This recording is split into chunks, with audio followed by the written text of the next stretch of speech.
Trans-addict-diary number 2. Sorry, it's a little dark at 6 a.m. near Tug Hill State Park in New York. Probably should not do this while I'm driving, but that's the time I got. So, let's see. Last time I left off talking about my tattoo, so I guess I'll finish up there. So the semicolon is apparently deals with solidarity for suicidal tendencies, mental illness, and addiction, all of which I've struggled with since I can remember.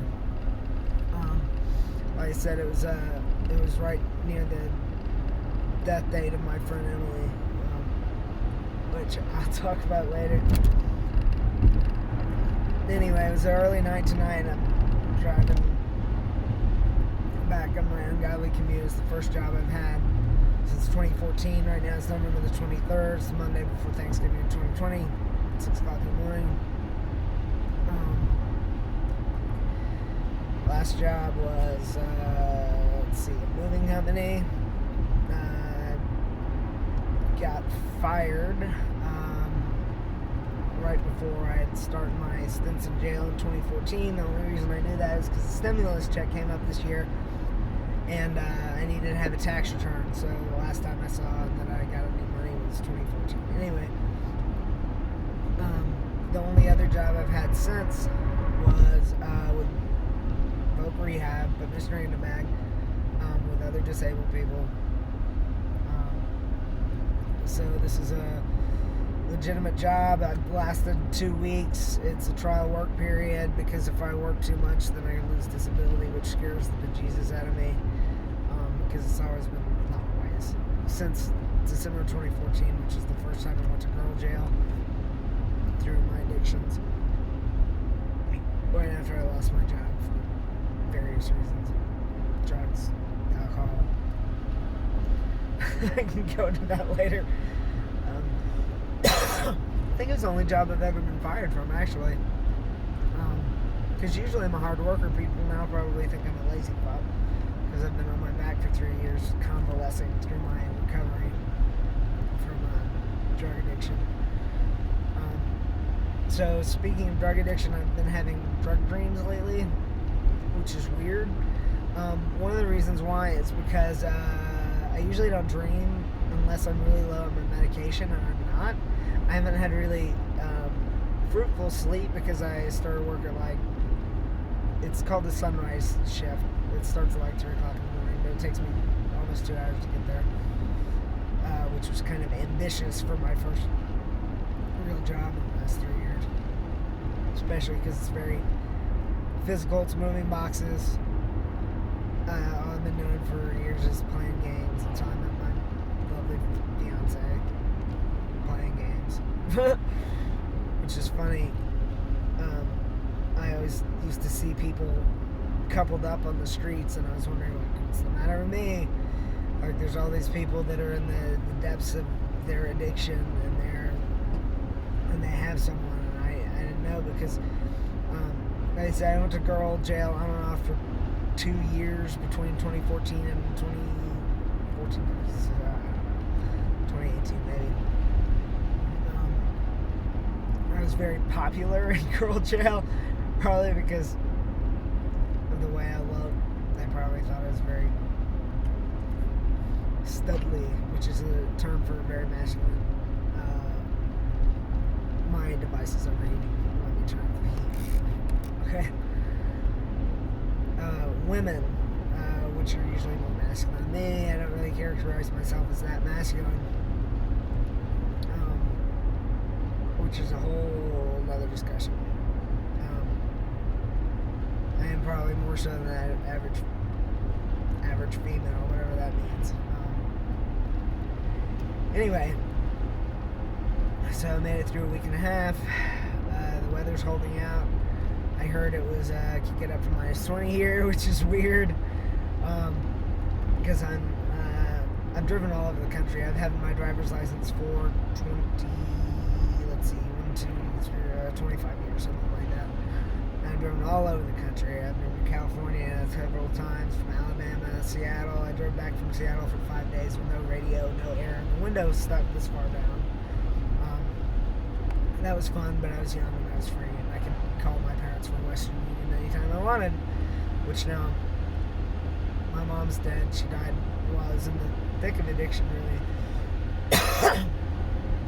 Which is, it sucks that she's not alive to see me drunk sober today.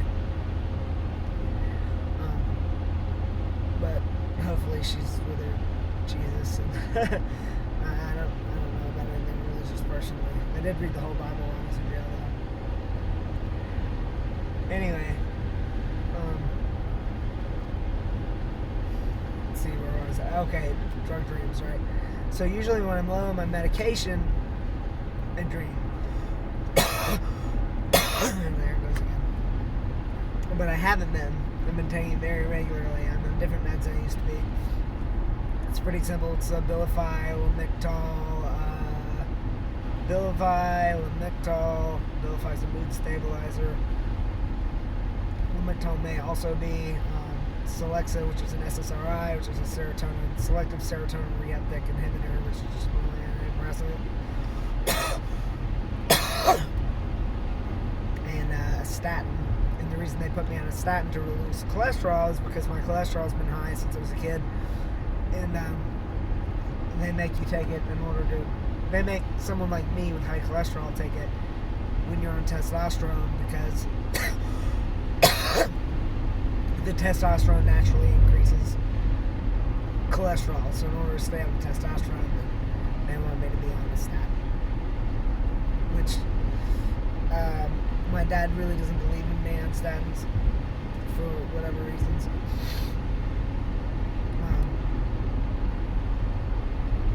So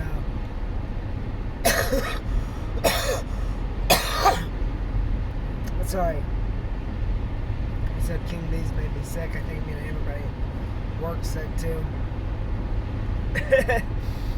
Which is a shame, because we get this really good bonus if we stay on time every day. Which I said, New York, the minimum wage is way higher than Alabama. Alabama's like $8 an hour. I think New York's like $11.80. So it's actually a lot easier to stay on disability in Alabama because you make so little. Here's Tuck Hill State Park. Alright. So I think I'm within my trial work period. I want to joke with the people at work, like, oh, if this is the job that gets me off my disability, my trial work period, do you get a bonus? Do you get like a gold star for the day? Anyway, so I haven't had an anxiety attack at work. I've been on medication since I was like 15. My mom, my sister, my aunts, my grandmother, all the women in my family really have had mental health issues. Mine gets worse from drugs and alcohol, of course, as you'd expect. On drugs, my DOC, drug of choice, was, like I said, crack for years, and then it was only meth for at least 6 months straight, and then I was on it. I was like in the freaking deep end. All I had was me in my car. I was that guy walking around the street talking to himself, digging through dumpsters, high as shit. I had videos of me digging through dumpsters high as shit, which are actually pretty hard to watch. Sorry, I'm looking at the time. So I'm not sure really which direction to go next to talk about my past, my future, my fears. I'm not really sure. So I guess I'll call it a night and try to focus on driving in this wet weather and get home. Alright. Cheers.